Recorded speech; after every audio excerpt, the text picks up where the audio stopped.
యోబు గ్రంథము 42వ అధ్యాయము. అప్పుడు యోబు యెహోవాతో ఈలాగు ప్రత్యుత్తరమిచ్చెను.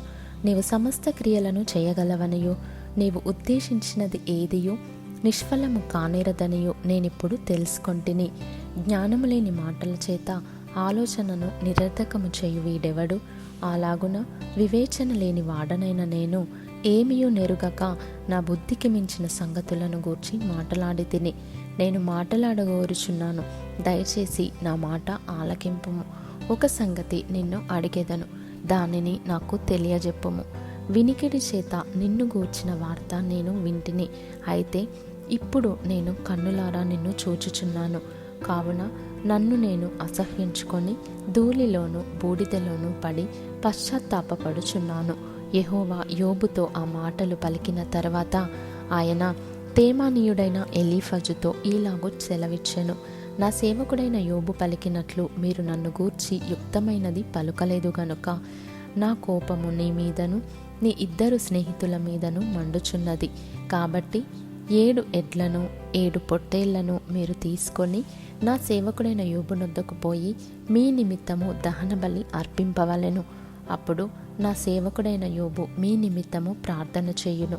మీ అవివేకమును బట్టి మిమ్మును శిక్షింపకయుండునట్లు నేను అతనిని మాత్రము అంగీకరించెదను. ఏలయనగా నా సేవకుడైన యోబు పలికినట్లు మీరు నన్ను గూర్చి యుక్తమైనది పలుకలేదు. తేమానీయుడైన ఎలీఫజును, షూహీయుడైన బిల్దదును, నయమాతీయుడైన జోఫరును పోయి యెహోవా తమకు ఆజ్ఞాపించినట్లు చేయగా యెహోవా వారి పక్షమున యోబును అంగీకరించెను. మరియు యోబు తన స్నేహితుల నిమిత్తము ప్రార్థన చేసినప్పుడు యెహోవా అతని క్షేమస్థితిని మరలా అతనికి దయచేసెను.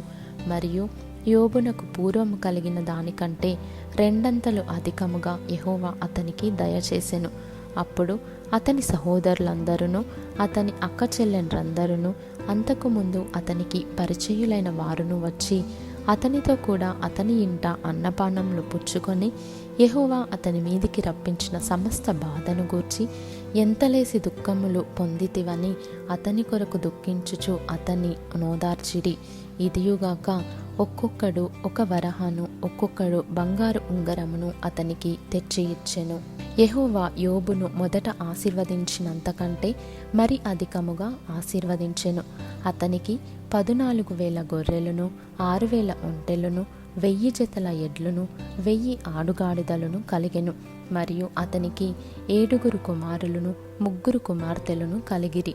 అతడు పెద్దదానికి యెమీమా అనియు, రెండవదానికి కెజియా అనియు, మూడవదానికి కెరెంహప్పుకు అనియు పేర్లు పెట్టెను.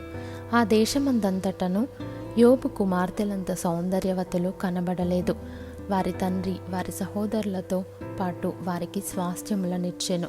అటు తర్వాత యోబు 140 సంవత్సరములు బ్రతికి తన కుమారులను కుమారుల కుమారులను 4 తరముల వరకు చూచెను. పిమ్మట యోబు కాలము నిండిన వృద్ధుడై మృతి నొందెను.